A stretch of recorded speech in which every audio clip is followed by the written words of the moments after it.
Hi, I'm Alex Archbold, and I've been buying and selling antiques since I was 9 years old. From basements to scrapyards, I'll look just about anywhere I can to find lost antiques and collectibles. And sometimes I'll go big and buy everything. I never know what's going to happen or who I'm going to meet. This is our life, this is our adventure, and this is Curiosity Inc.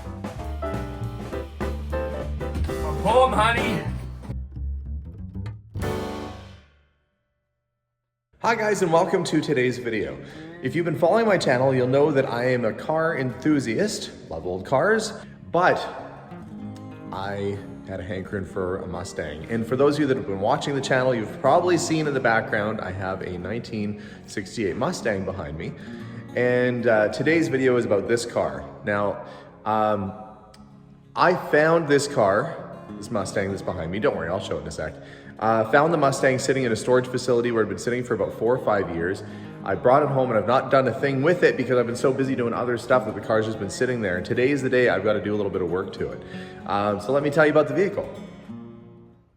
Not only is this a 1968 Mustang, which is pretty cool, it is a notchback, not a fastback, but this is what they call a California Special.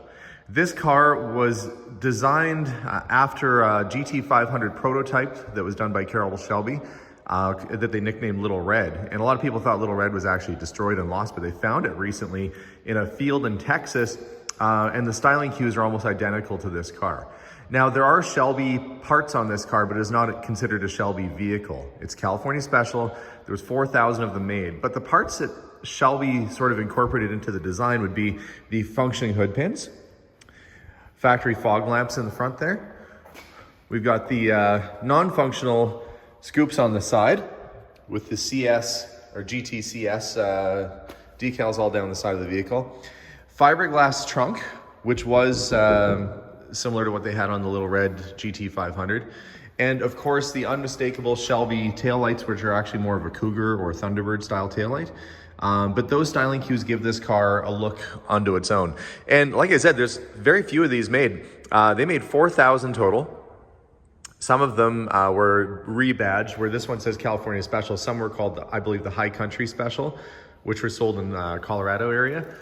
This was a way to try and boost sales in '68 when they were competing with the Camaro and the Firebird. They wanted to try and spruce things up a little bit and get a little extra oomph back into the old sales books, so they came out with the California Special.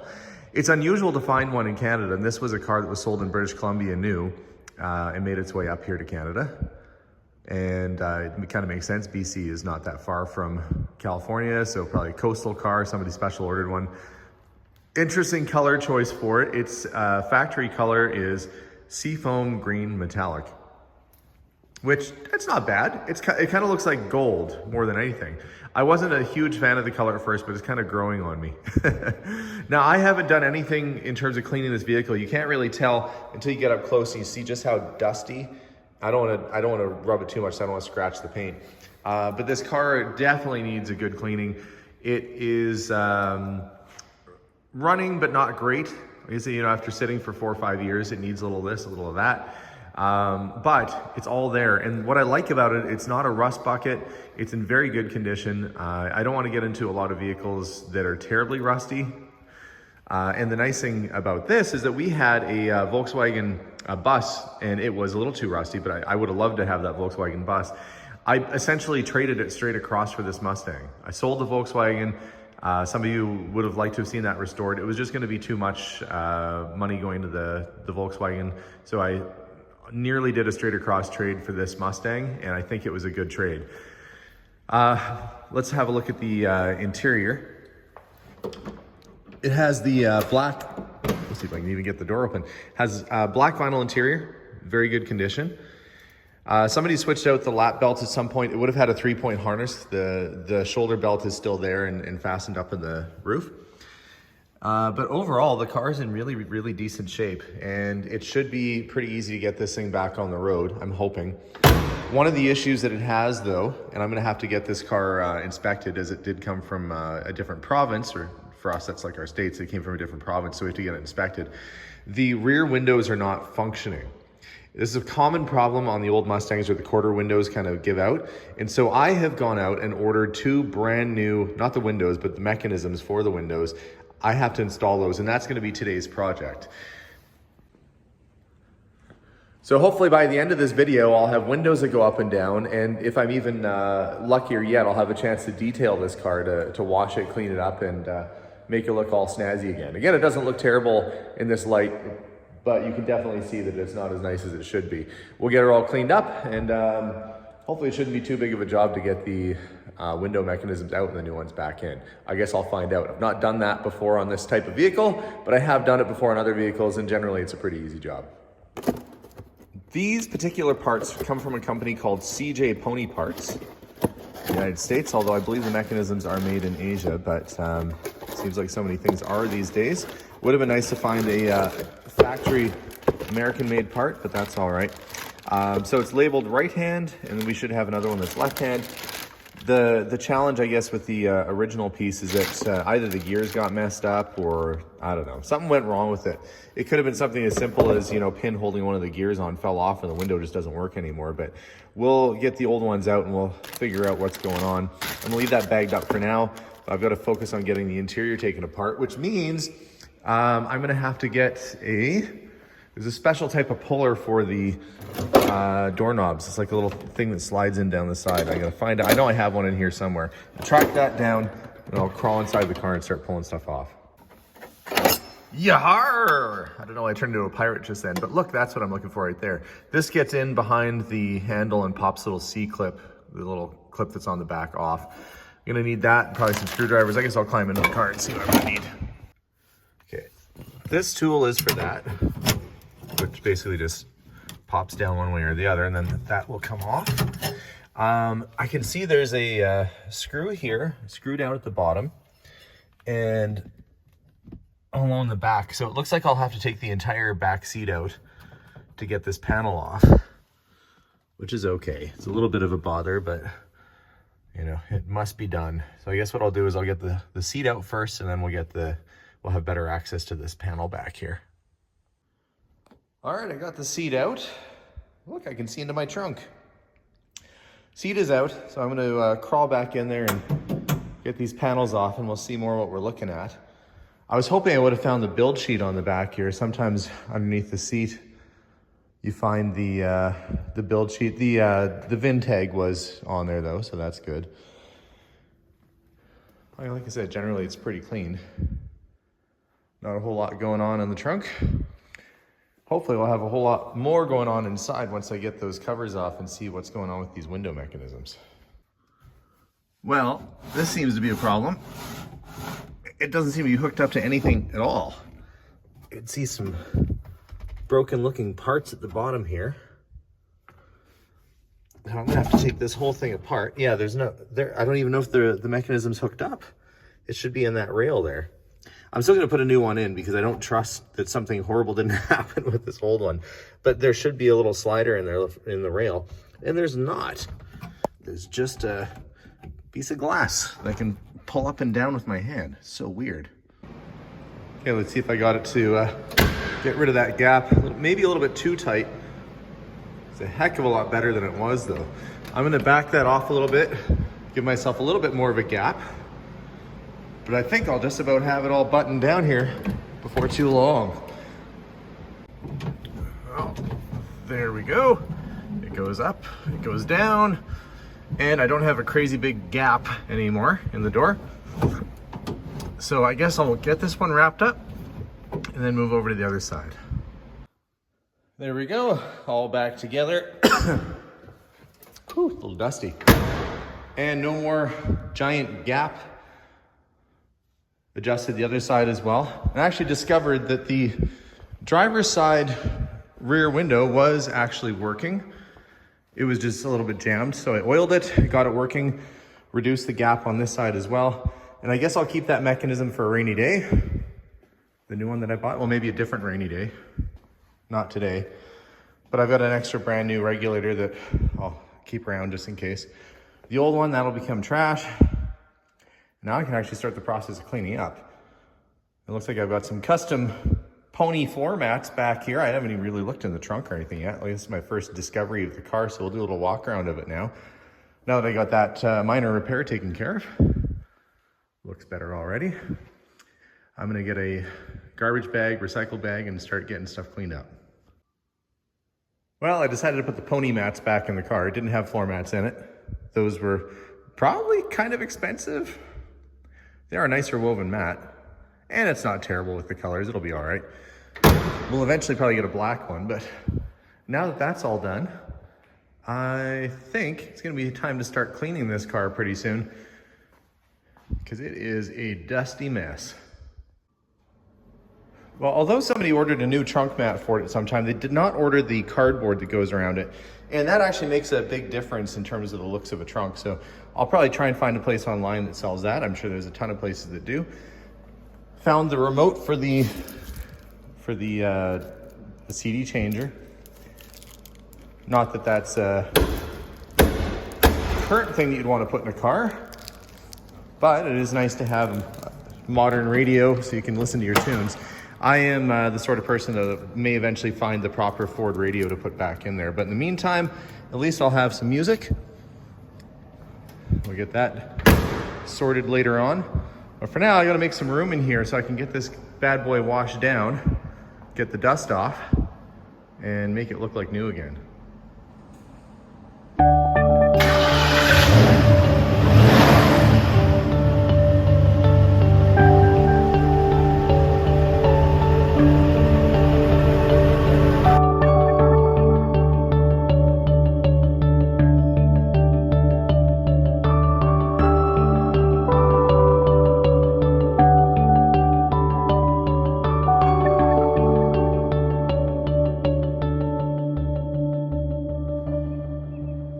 Well, that's looking shinier already.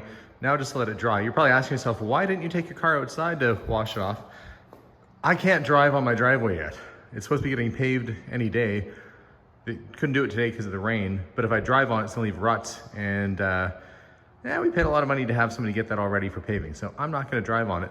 Plus, I built my garage with a drain in the floor and a sump just for this purpose. So there you have it. I'm gonna let it dry and then we'll give it a wipe down and a polish and get her all shined up.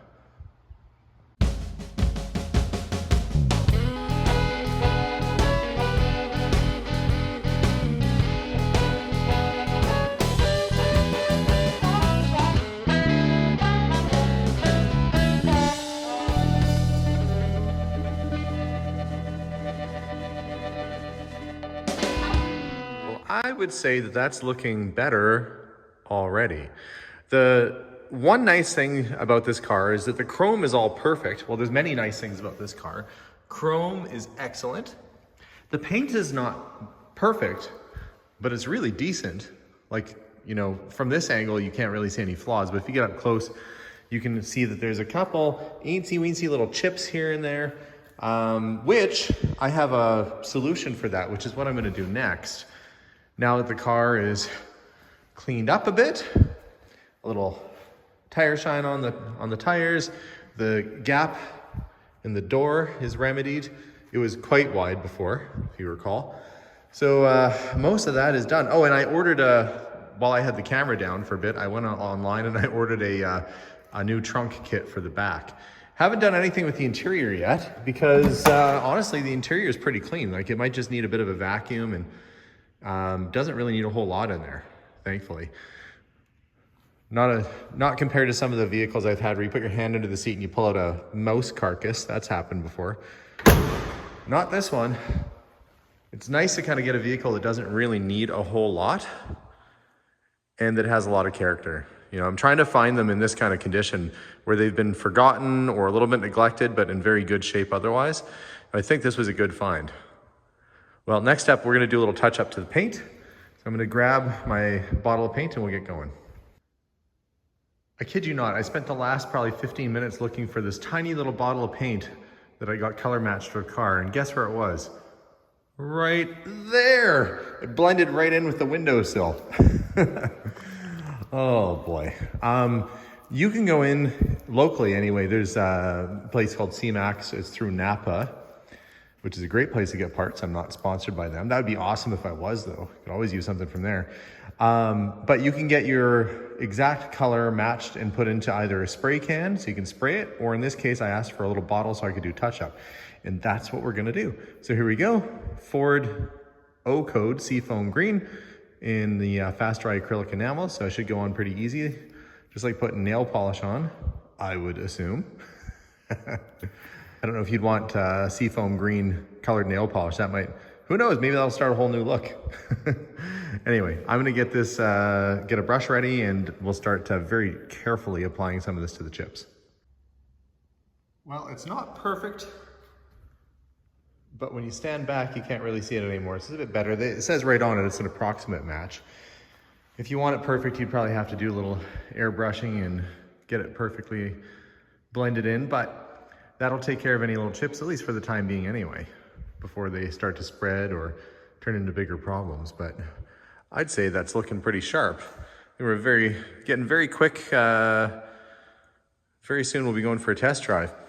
One thing I noticed while I got the brush out here is that the red on the GT on the caps is starting to peel off a bit too, so I might be able to touch that up while I'm at it. May as well get it all done. There we go, the red on the GT is painted. I kind of took the easy way. I painted in between with the brush and then just wiped the high points down, which accomplishes the same thing if I would have sat there for hours just with a tiny little brush. That's all done. Went all the way around the car with that. The next step is get it in for its inspection, I think, and hopefully we'll have her on the road. Before I do any kind of big trip, I wanted to check the oil. The oil actually smells and looks good. Antifreeze is topped up. I'll give it an oil change after I get the important stuff done, which is making it a roadworthy vehicle. Let's get her off to the shop.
Now, I'm not saying the car is perfect, but it's pretty darn nice.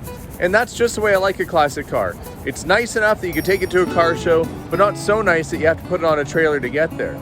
I love driving my old cars, and I love tinkering on them. I got this one basically up and running and looking pretty sharp. I'm gonna go enjoy the rest of my day and have a little fun in the Mustang. I hope you enjoyed today's video, guys. Stay tuned for more. And if you haven't hit that subscribe button, make sure to do so. There's always something fun, something kind of cool happening around here, and we're happy to take you on our adventures with us. We'll see you guys soon, and bye for now.